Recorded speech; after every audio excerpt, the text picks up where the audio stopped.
Secretary Newland, thank you for coming before the committee today and coming not just once, but twice this week to testify before this committee. We appreciate the time that you and Assistant Secretary Holmgren gave us last night in a classified setting. As we meet here today, Russia is engaged in one of the most significant troop buildups that we have seen along Ukraine's border. To anyone paying attention, this looks like more than posturing, more than attention-seeking. The Kremlin's actions clearly pose a real threat of war. I want to be crystal clear to those listening to this hearing in Moscow, Kiev, and other capitals around the world. A Russian invasion will trigger devastating economic sanctions, the likes of which we have never seen before. I proposed a suite of options last month in an amendment to the NDAA.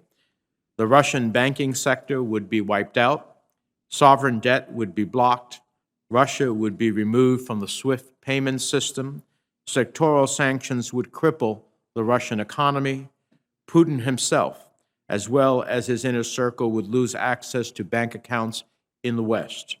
Russia would effectively be cut off and isolated from the international economic system. Let me be clear, these are not run-of-the-mill sanctions. What is being discussed is at the maximum end of the spectrum, or as I have called it, the mother of all sanctions. And I hope that we can come together in a bipartisan way to find a legislative path forward soon so that we can achieve that. If Putin invades Ukraine, the implications will be devastating for the Russian economy, but also for the Russian people. The Ukrainian military forces of 2021 are not the Ukrainian military forces of 2014. They are well equipped thanks to the United States and our allies. They are well trained. They have years of combat experience. And most importantly, they have every incentive to fight. Now, Russia clearly has conventional advantages. But is the Kremlin really ready to face a bloody, persistent, and drawn-out insurgency? How many body bags is Putin willing to accept? In New Jersey, we have a large Ukrainian diaspora. I know Ukrainians well. I know their fighting spirit. Is Russia ready for Ukrainians from every walk of life, from boys and men and grandmothers, to rise up and undermine and destroy a Putin-installed puppet government? Do Russian families really want to sacrifice their sons and daughters to the ego of a dictator in the Kremlin? Is the Kremlin truly prepared for a 1980s Afghanistan all over again? In short, the Kremlin may want to reconsider. Putin clearly wants to reconstitute the Soviet Union, amass power, and expand Russia's borders. But you know what? It turns out that Ukraine gets a vote. And the Ukrainian people clearly want to be part of the West. They don't want to be subservient to Moscow. They want a better future for their children. Given Ukraine's resolve, Putin may want to reconsider. There are off-ramps available if he chooses to follow them. Finally, Putin is clearly underestimating our allies. This is not a question of the United States versus Russia. Our European allies and partners share our alarm.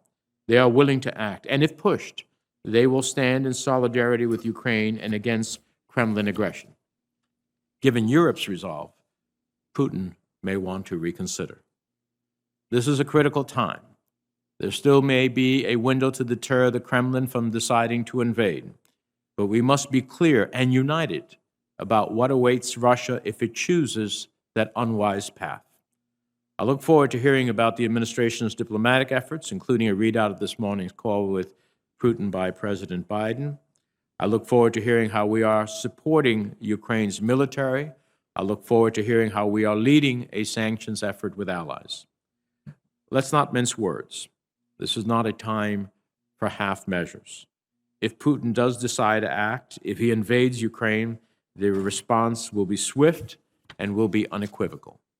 Putin doesn't get to redraw the map of Europe. Europeans should be thinking about that.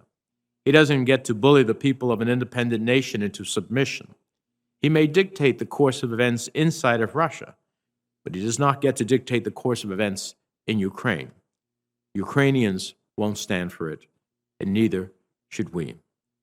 Finally, this critical moment calls for unity of purpose, unity with our partners in Kiev, unity with our allies, especially those who value democracy and the rule of law, and unity amongst ourselves in this body. As we have during past instances of peril, the Senate must be united in sending a clear and strong message that unwarranted aggression will not stand. I urge our members to come together in that unity of purpose in the days to come.